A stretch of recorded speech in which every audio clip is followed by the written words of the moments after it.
வணக்கம் முதலீட்டாளர்கள் மற்றும் வர்த்தகர்களே. 24/6/2024 திங்கட்கிழமைக்கான முன்பங்கு சந்தை பகுப்பாய்வு. ஃபர்ஸ்ட் நம்ம ஃப்ரைடேவோட ப்ரீ மார்க்கெட் ரிப்போர்ட் பார்ப்போம். நெக்ஸ்ட்டு இன்றைக்கான ஃபண்டமெண்டல் அனாலிசிஸ், இன்றைக்கான டெக்னிக்கல் அனாலிசிஸ் என்ன அப்படிங்கிறத ஜஸ்ட் நம்ம வியூவில் பார்த்துருவோம். சரிங்களா? ஃப்ரைடேக்கான ரிப்போர்ட்டை பேஸ் பண்ணுற அளவுக்கு நம்மளுக்கு இந்தியன் இண்டெக்ஸ் நெகட்டிவாக தான் க்ளோஸ் ஆகிருக்கு. போன வாரம் இருக்கக்கூடிய 5 days நம்மளுக்கு எப்படி கம்ப்ளீட் ஆச்சு அப்படின்னு பார்த்தீங்கன்னா, நம்மளுக்கு மோர் தென் பாசிட்டிவாக இருந்துச்சு. நெக்ஸ்ட்டு மார்க்கெட் க்ளோஸ் ஆகிறது எல்லாமே நம்மளுக்கு நெகட்டிவாக தான் க்ளோஸ் ஆச்சு. சரிங்களா? பெருசாக ஒரு சேஞ்சஸ் கிடையாது. நம்மளுக்கு நெகட்டிவாக தான் எல்லா டேஸுமே கம்ப்ளீட் ஆச்சு. சம் டேஸ் மட்டும் நம்மளுக்கு பாசிட்டிவாக இருந்துச்சு. இதை பொறுத்தளவுக்கு நம்மளுக்கு என்ன ரிப்போர்ட் கிடச்சிருக்கு அப்படின்னு பார்த்தீங்கன்னா, எனக்கு சென்செக்ஸ், நிஃப்டி 50, நிஃப்டி பேங்க், இதோட கன்ஃபர்மேஷன் என்னென்னா, ஸ்டில் நம்மளுக்கு ஒரு இன்னமும் சைட்வேஸ் ஆர் நெகட்டிவ் ட்ரெண்ட்லேயே இருக்குது. மார்க்கெட் நல்ல ஒரு புல்லிஷ் ட்ரெண்டுக்கு இன்னும் சேஞ்ச் ஆகலை. சரிங்களா? இது ஃபர்ஸ்ட் பாயிண்ட். நெக்ஸ்ட்டு என்ன அப்படின்னு பார்த்தீங்கன்னா, ஃப்ரைடே ஒரு அதாவது எஃப்ஐயோட இன்ஃப்ளோஸ் அப்படிம்போம் 44,000 ஃப்ரைடே இன்ஃப்ளோஸ் வந்திருக்கு. சரிங்களா? எஃப்ஐயோட ஆக்டிவிட்டியை பொறுத்தளவுக்கு ஒரு 44,523 கோடிக்கு பை பண்ணிவிட்டு 46,313 கோடிக்கு செல் பண்ணியிருக்காங்க. இது எந்த ஒரு கேண்டில் அந்த ஒரு 1 ஹவரில் நம்மளுக்கு நடந்திருக்கு. அதாவது ஒரு 1.25க்கு. அந்த டைமிங்கில் பார்த்தீங்கன்னா மார்க்கெட் ஒரு நல்ல ஒரு புல்லிஷ் கொடுத்துட்டு மறுபடியும் பேரிஸ் ஆகி நம்மளுக்கு கம்ப்ளீட்டாக இருக்குது. ஒரு கேண்டிலோட மூவ்மெண்ட் கிட்டத்தட்ட 423, 451 582 வரையும். சரிங்களா? 100 பாயிண்ட்ஸ் நிஃப்டி ஏறிட்டு நம்மளுக்கு டவுன் ட்ரெண்டில் க்ளோஸ் ஆச்சு. சரிங்களா? எஃப்ஐயோட டிஏயோட ஆக்டிவிட்டியை பொறுத்தளவுக்கு எஃப்ஐ ஃப்ரைடே நெட் சேல்ஸ் பண்ணியிருக்காங்க. 1,790 crore நெட் சேல்ஸ் பண்ணியிருக்காங்க. பட் டிஏ நெட் பர்ச்சேஸ் தான் பண்ணியிருக்காங்க. 1,237 crore நெட் பர்ச்சேஸ் டிஏ பண்ணியிருக்காங்க. இதான் நம்மளுக்கு ஃப்ரைடே கிடச்சிருக்கக்கூடிய எஃப்ஐடிஏவோட டேட்டா. நெக்ஸ்ட்டு பார்த்தீங்கன்னா, புட்கால் ரேஷியோ டேட்டாஸ் பேஸ் பண்ணுற அளவுக்கு நம்மளுக்கு மார்க்கெட் ஸ்டில் அப் ட்ரெண்டில் தான் இருக்குது. இன்னும் நம்மளுக்கு டவுன் ட்ரெண்டில் சேஞ்ச் ஆகலை. சரிங்களா? 1.4% நம்மளுக்கு 1.4 ரேஷியோ இருக்குது. இதை பொறுத்தளவுக்கு நம்மளுக்கு மார்க்கெட் இன்னும் ஸ்டில் அப் ட்ரெண்டில் தான் இருக்குது. டவுன் ட்ரெண்டுக்கு இன்னும் சேஞ்ச் ஆகலை. ஓவரால் வியூவை பொறுத்தளவுக்கு நம்மளுக்கு ரிப்போர்ட் அப் ட்ரெண்டில் கிடச்சிருக்கக்கூடிய ரிப்போர்ட்டாக தான் இருக்குது. சரிங்களா? ஓகே. நம்மளோட அனலைஸை பொறுத்தளவுக்கு என்ன கன்ஃபர்மேஷன்லாம் கிடச்சிருக்கு அப்படின்னு பார்த்தீங்கன்னா, ஒரு மியூச்சுவல் ஃபண்ட் கம்பெனி மேலே செபி சம் ஆக்ஷன் எடுத்திருக்காங்க. இவங்க என்ன பண்ணியிருக்காங்க அப்படின்னு பார்த்தீங்கன்னா, குவாண்ட் அப்படின்ற ஒரு மியூச்சுவல் ஃபண்ட் கம்பெனி. இவங்க அவங்களோட ஃபண்ட் ஹவுஸில் ரைட்ஸ்லாம் நடந்திருக்கு. என்ன ரீசன்காண்டி இந்த ரைட்ஸ் அப்படின்னா, ஒரு 100 crore வச்சு, அதாவது 2019 100 கோடியில் இருந்த இந்த கம்பெனி இன்றைக்கி 90,000 கோடியாக மாறி இருக்கு கரண்ட்லி. சரிங்களா? இது எதனால் இவ்வளோ ஒரு க்ரோத் கிடச்சிச்சு அப்படின்ட்டு அந்த மியூச்சுவல் ஃபண்ட் கம்பெனி மூலியமாக. மற்ற பிஸ்னஸ்னால் ஓகே, அதோட சேல்ஸ் இருக்கும். பட் மியூச்சுவல் ஃபண்ட் இவ்வளோ ஒரு க்ரோ கிடச்சதுக்கான காரணம் என்ன? இவங்க ஸ்டாக்ஸை வச்சு, அதாவது ஆல்ரெடி எந்த ஸ்டாக்கை வாங்கணும் அப்படிங்கிறத கம்பெனிக்காரங்க சொல்லி வாங்குறாங்களா, இதெல்லாம் பேஸ் பண்ணி மக்கள் இன்வெஸ்ட்மெண்ட் பண்ணுறத எதுவும் வீணடிக்கிறாங்களா, இல்லை வேறு எங்கிட்டாவது இருந்து ஃபண்ட்ஸ் கலெக்ட் பண்ணி உள்ளே வச்சுருக்காங்களா, இவ்வளோ ஒரு க்ரோத் எப்படி கிடச்சி ஃபண்ட்ஸ் ரிலீவ் ஆகாமல் இருக்குது, அதெல்லாம் பேஸ் பண்ணி செபி சம் ஆக்ஷன் எடுத்திருக்காங்க. இதனால் இந்த மியூச்சுவல் ஃபண்ட்ஸோட ஷேர் வேல்யூ நம்மளுக்கு டிக்ரீஸ், மியூச்சுவல் ஃபண்டோட வேல்யூ டிக்ரீஸ் ஆகிறதுக்கான சான்சஸ் நம்மளுக்கு அதிகமாக இருக்குது. அண்ட் நெக்ஸ்ட்டு என்ன அப்படின்னா, இது நம்மளுக்கு ரீசெண்டாக ஒரு 2 days தான் நடந்துட்டு இருக்காது. எஸ்டர்டே நம்மளுக்கு எக்ஸ்க்ளூசிவ் ஆனது நியூஸ். பட் இவங்க ஒரு கம்பெனியில் போயிட்டு ஸ்டாக் வாங்கி வச்சுருந்தாங்கன்னா அந்த கம்பெனியோட ஸ்டாக் ஒரு பெரிய செல்லிங் ப்ரெஷர் இருக்கிறதுக்கான சான்சஸ் அதிகமாக இருக்குது. 90,000 crore இருக்குது. சரிங்களா? இவங்களோட அசட் வேல்யூ இப்போ 90,000 கோடியாக மாறி இருக்குது. கிட்டத்தட்ட ஒரு அசுர வளர்ச்சி அப்படிங்களா, 100 crore to 90,000 கோடி, 90,000 crore. ஓகே. இதான் இன்றைக்கான ஒரு அனலைஸை பொறுத்தளவுக்கு கிடச்சிடக்கூடிய ஒரு இன்ஃபர்மேஷன் நம்மளுக்கு. சரிங்களா? ஓகே. வேர்ல்டு வைடு அனலைஸ் பண்ணுறப்ப நம்மளுக்கு குளோபல் மார்க்கெட் எப்படி கம்ப்ளீட் ஆயிருக்கு அப்படின்னு பார்த்தீங்கன்னா, நம்மளுக்கு ஓவரால் இண்டெக்ஸ் எல்லாமே நெகட்டிவாக கம்ப்ளீட் ஆயிருக்கு. அதில் இந்த கிஃப்ட் நிஃப்டி இண்டெக்ஸ் நம்மளுக்கு நெகட்டிவாக கம்ப்ளீட் ஆயிருக்கு. அதை பொறுத்தளவுக்கு நம்மளுக்கு டலார் ஷீட்டில் மார்னிங் 6:30 கிஃப்ட் நிஃப்டி இண்டெக்ஸ் நம்மளுக்கு நெகட்டிவ் ஓப்பன் ஆகுது அப்படிங்கிறப்ப மார்க்கெட்டில் நம்ம Nifty 50 index negative or neutral லெவலில் ஓப்பன் ஆகிறதுக்கான சான்சஸ் கிரியேட் பண்ணி வச்சிருக்கு. சரிங்களா?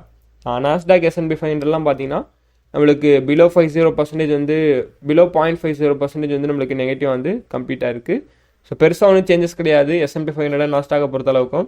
என்விடியா, அந்த டெக்னிக்கல் செக்டாரில் என்விடியா நம்மளுக்கு கொஞ்சம் டவுன் ஆனதுனால நம்மளுக்கு அந்த இண்டெக்ஸ் எல்லாமே ஓரளவு நம்மளுக்கு டவுன் ஆகி க்ளோஸ் ஆகிருக்கு. பெருசாக வந்து நியூஸை இம்பாக்ட் பண்ணக்கூடிய லெவலுக்கு ஒன்றும் நடக்கலை நம்மளுக்கு. சரிங்களா. கமாடிட்டிஸை பொறுத்தளவுக்கு crude oil USD Brent crude oil USD பார்த்தீங்கன்னா crude oil USD 0.80% நெகட்டிவாக கம்ப்ளீட் ஆயிருக்கு. Brent crude oil பார்த்தீங்கன்னா 0.61% வந்து நெகட்டிவ் வந்து கம்ப்ளீட் ஆயிருக்கு. ஏடிஆரோட பர்ஃபார்மன்ஸை பொறுத்தளவுக்கு ஹெச்டிஎஃப்சியும் ஆக்சிஸ் பேங்க் மட்டும் தான் பாசிட்டிவ் வந்து கம்ப்ளீட் ஆயிருக்கு. மோர் தான் நம்மளுக்கு பாசிட்டிவாக வெரி பாசிட்டிவாக கம்ப்ளீட் ஆகிருக்கிறது பார்த்தீங்கன்னா டாக்டர் ரெட்டி டெக்னிக்கல் செக்டார் வந்து பார்த்தீங்கன்னா டெக்னாலஜிக்கல் செக்டார் பார்த்தீங்கன்னா 1.13% பாசிட்டிவாக கம்ப்ளீட் ஆகிருக்கு. சரிங்களா. அதே டெக்னாலஜிக்கல் செக்டார் பொறுத்தளவுக்கு இன்ஃபோசிஸ் பார்த்தீங்கன்னா 1.15% வந்து நெகட்டிவாக வந்து நம்மளுக்கு கம்ப்ளீட் ஆகிருக்கு. பட் நம்மளுக்கு 2 ஸ்டாக்ஸ் வந்து ரொம்ப வெரி பாசிட்டிவாக வந்து கம்ப்ளீட் ஆகிருக்கு. ஸோ ஹெச்டிஎஃப்சியும் ஆக்சிஸ் பேங்க்கும். ஸோ பேங்கிங் செக்டரை பொறுத்தளவுக்கு நல்ல ஒரு க்ரோத் இருக்கிறதுக்கான பாசிபிலிட்டிஸில் தான் இன்றைக்கி டே வந்து நம்மளுக்கு ஏடிஆரோட பர்ஃபார்மன்ஸ் வந்து ப்ரொவைட் பண்ணியிருக்கு. சரிங்களா. ஓகே. ஸோ திஸ் வீக் வந்து யூஎஸோட ஜிடிபி டேட்டாலாம் நம்மளுக்கு ரிலீஸ் ஆகிறதுக்கான பாசிபிலிட்டிஸ் வந்து இருக்குது. ஸோ இதோட ஈவெண்ட்லாம் இருக்குது. பட் இன்னைக்கு கிடையாது. சரிங்களா. ஸோ எந்த டே அப்படிங்கிறத நம்ம next day by day video போடுவோம்னா ஸோ அன்றைக்கி டேஸில் வந்து பார்த்துக்கலாம்.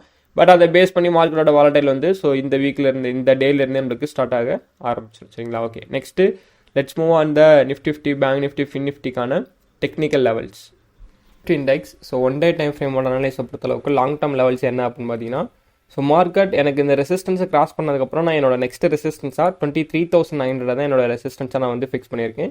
அந்த லெவலில் போயிட்டு இன்னும் எனக்கு ரீச் பண்ணவே இல்லை. எனக்கு ஸ்டில் அது வந்து ஒரு கண்டினியூஷன் சைட்வேஸாகவே, அதாவது ஜூன் 10லேருந்தே எனக்கு சைட்வேஸாகவே மார்க்கெட் வந்து மூவ் ஆகிட்டுருக்கு. நான் நினச்ச மாதிரி எக்ஸ்பெக்டேஷன் நல்ல ஒரு புல்லிஷ் ட்ரெண்ட் கிடையாது. மார்க்கெட் ஸ்டில் நம்மளுக்கு சைட்வேஸ்லேயே தான் நிற்கிது. சரிங்களா. ஸோ இதோட ஆக்டிவிட்டியை பொறுத்தளவுக்கு ஒன்றா அகைன் வந்து சப்போர்ட் எடுத்து போகணும். சரிங்களா. ஸோ இல்லைனா நம்மளுக்கு ரெசிஸ்டன்ஸை போய்ட்டு ரீச் பண்ணணும். இது ரெண்டுக்கான பாசிபிலிட்டிஸ் தான் இருக்குது. ஷார்ட் டர்மோட லெவல்ஸை பொறுத்தளவுக்கு நான் உங்களுக்கு ஃப்ரைடே கொடுத்துருந்த மாதிரி ஸோ இதுதான் நம்மளோட ஸ்ட்ராங்கான ஒரு ரெசிஸ்டன்ஸாக ஆக்டிவ் ஆகும் அப்படின்னோம். ஸோ அதே பேஸ் பண்ணி நம்மளுக்கு ஸ்ட்ராங்கான ரெசிஸ்டன்ஸாக மார்க்கெட் வந்து ஆக்டிவாக இருக்குது. சரிங்களா. ஸோ இந்த லெவல்ஸ் பார்த்தீங்கன்னா தெரியும்.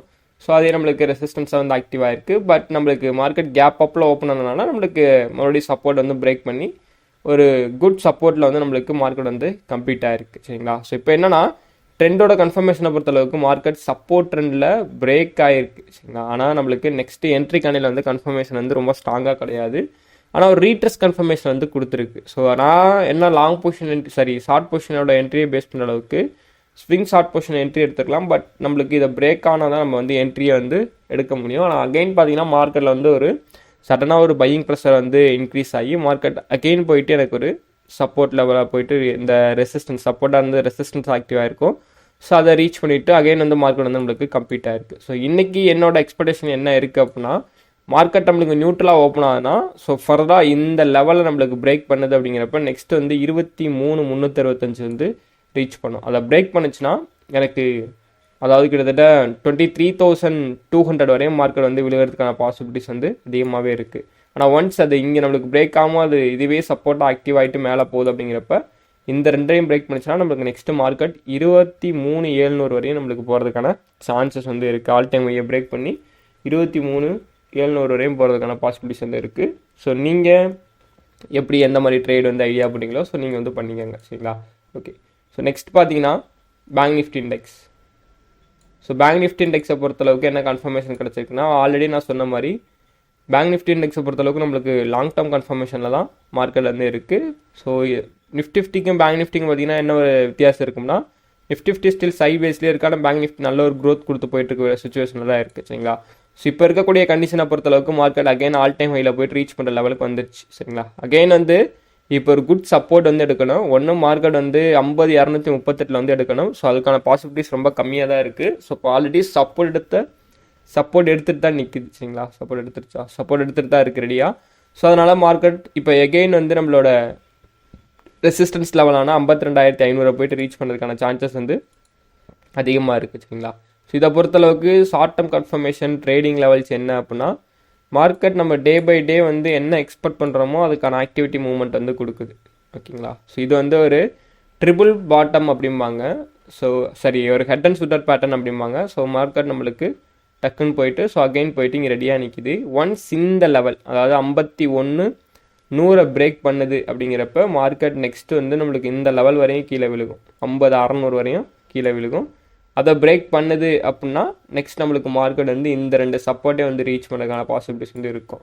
ஆனால் நம்மளுக்கு இதை பிரேக் பண்ணாமல் இந்த லெவல்ஸ்க்கு பிரேக் ஆகாமல் இருக்குதுன்னு வச்சுக்கோங்களேன், 50,900 பிரேக் ஆகாமல் இருக்குது அப்படின்னா மார்க்கெட் நம்மளுக்கு இப்போ இருக்கக்கூடிய பொசிஷனை பொறுத்தளவுக்கு நியூட்ரலாகவே ஓப்பன் ஆகுது. அப்படிங்கிறப்ப இந்த டேவோட ஹை, இந்த ரெசிஸ்டன்ஸ் சரிங்களா 51,800 பிரேக் பண்ணுதுன்னா market next new all time ஹையை கிரியேட் பண்ணுறதுக்கான சான்சஸ் வந்து இருக்கும். அல்லது நம்மளோட டார்கெட்டான 52,368 போயிட்டு ஷார்ட் டேர்ம் லெவல்ஸை ரீச் பண்ணுறதுக்கான சான்சஸ் வந்து அதிகமாக இருக்குது சரிங்களா. ஃபின் நிஃப்டி இண்டெக்ஸை பொறுத்தளவுக்கு என்ன கன்ஃபர்மேஷன் கிடச்சிருக்கு அப்படின்னா, ஃபின் நிஃப்டி நம்மளுக்கு கிட்டத்தட்ட நம்மளோட ரெசிஸ்டன்ஸை ரீச் பண்ணுற லெவலுக்கு போயிட்டு ஸ்டில் நம்மளுக்கு சைட்வேஸாக கண்டினியூவாக ஸ்டார்ட் ஆகிருக்கு. ஆனால் ஷார்ட் டேர்ம் லெவல்ஸை பொறுத்தளவுக்கு ட்ரேடிங் ஐடியாஸ் எப்படி கிடச்சிருக்கு அப்படின்னா, பேங்க் நிஃப்டி இண்டெக்ஸ் என்ன கன்ஃபர்மேஷன் கொடுத்துருக்கோ அதே தான் ஃபின் நிஃப்டி இண்டெக்ஸ். ஆனால் ஃபின் நிஃப்டி இண்டெக்ஸ் எனக்கு ஒரு கோல்டன் கன்ஃபர்மேஷன் கொடுத்துருக்கு. அதை பேஸ் பண்ண அளவுக்கு எனக்கு இந்த சப்போர்ட் வந்து ரீச் பண்ணிவிட்டு அகெயின் மார்க்கெட் போயிருக்கு. ஆனால் எனக்கு இந்த ரெசிஸ்டன்ஸை ஃபர்தராக வந்தது ப்ராப்பரான பிரேக் அவுட் வந்து ஆகலை. ஸ்டில் நம்மளுக்கு அப்படியே வந்து நெகட்டிவாக வந்து கம்ப்ளீட் ஆகிருக்கு சரிங்களா. ஒன்ஸ் இந்த டேவோட இந்த ஹை அதாவது 23,50 வந்து பிரேக் பண்ணுது அப்படிங்கிறப்ப மார்க்கெட் நியூ ஆல் டைம் ஹையை கிரியேட் பண்ணுறதுக்கான சான்சஸ் இருக்கும். நம்மளோட நெக்ஸ்ட் ரெசிஸ்டன்ஸை ரீச் பண்ணுறதுக்கான பாசிபிலிட்டிஸ் கூட அதிகமாக இருக்குது. ஆனால் ஒன்ஸ் இந்த சப்போர்ட்டை பிரேக் பண்ணுறதுக்கான சான்சஸ் இருக்குது. ஸோ ஒன்ஸ் இதை பிரேக் பண்ணலை அப்படின்னா நம்மளுக்கு அப் ட்ரெண்ட் தான். பட் பிரேக் பண்ணிச்சு அப்படின்னா டவுன் ட்ரெண்ட். நெக்ஸ்ட் நம்மளோட சப்போர்ட் லெவல் அப்படின்னு பார்த்தீங்கன்னா 23,600 to 22,500 தான் நம்மளோட நெக்ஸ்ட் லெவல் சப்போர்ட்டாக வந்து நம்ம ஃபின் நிஃப்டி இண்டெக்ஸ்க்கு வந்து இருக்குது சரிங்களா. ஸோ டுடே வந்து பார்த்தீங்கன்னா மிட் கேப் நிஃப்டியோட எக்ஸ்பைரி டே. ஸோ அதை வந்து அனலைஸ் பண்ணுறப்ப நீங்கள் சேஃபாக வந்து அனலைஸ் பண்ணி ட்ரேட் வந்து பண்ணுங்கள். ஸோ எல்லா இண்டெக்ஸுமே அனலைஸ் பண்ணோம்னா உங்களுக்கு கன்ஃபியூஸ் ஆகிடும். மோஸ்ட்லி நம்ம இந்த 3 இண்டெக்ஸில் மட்டும் தான் ட்ரேட் எடுக்கிறனால நம்ம இந்த இண்டெக்ஸ் மட்டும் அனலைஸ் பண்ணிக்கிறோம் சரிங்களா.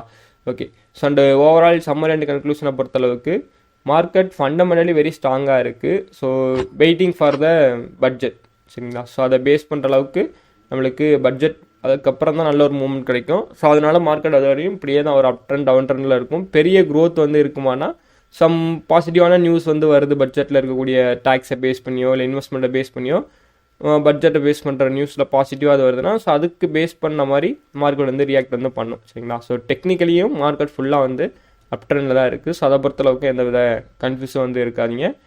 மார்க்கெட் அப் ட்ரெண்ட் மீன்ஸ் ரொம்ப வெரி பாசிட்டிவாக இல்லை, ஸ்லைட்லி நம்மளுக்கு up trend down trend. So அந்த ஒரு வாலடைல் மூவ்மெண்ட்லேயே தான் இருக்கும் சரிங்களா. ஸோ டெக்னிக்கில் பொறுத்தளவுக்கும் புட்கால் ரேஷியோ பேஸ் பண்ணுற அளவுக்கு நம்மளுக்கு அதுவும் பாசிட்டிவான ஒரு மூவ்மெண்ட்டில் இருக்கிறதுனால ஓகே. ஸோ நம்மளுக்கு அதோட ரேஷியாவும் பாசிட்டிவான ஒரு தாட்டை தரனால ஓகே நம்மளுக்கு மார்க்கெட் அப் ட்ரெண்டில் இருக்குது. ஸோ அப்படிங்கிறது தான் நம்மளோட கன்ஃபர்மேஷனாக வந்து இருக்குது சரிங்களா. ஸோ மார்க்கெட்டோட லைவ் அப்டேஷன் வந்து தெரிஞ்சுக்கணும் அப்படின்னா ஸோ நம்மளோட டெலிகிராம் சேனல் வந்து மறக்காம வந்து ஜாயின் பண்ணிக்கோங்க. டெலிகிராம் சேனல் லிங்க் வந்து கீழே வந்து டிஸ்கிரிப்ஷனில் வந்து இருக்குது சரிங்களா. ஓகே, ஸோ மறக்காமல் நம்மளோட சேனலில் வந்து லைக் பண்ணிக்கோங்க. சரி, வீடியோ வந்து லைக் பண்ணிவிட்டு ஸோ மறக்காமல் நம்மளோட சேனல் வந்து சப்ஸ்கிரைப் பண்ணிக்கோங்க. அண்டு மோர் தென் உங்களோட ஃப்ரெண்ட்ஸ் சர்க்கிளில் வந்து வீடியோ வந்து ஷேர் பண்ணி விடுவோம். ஸோ அவங்களும் அப்போ தான் ஸ்டாக் மார்க்கெட்டை பற்றி லேர்ன் பண்ணுறதுக்கு ஈஸி வேவாக வந்து இருக்கும் ஓகேங்களா. Okay, so I am not a SEBI registered advisor. This video full and fully education purpose only. Okay, thanks for watching. Thank you.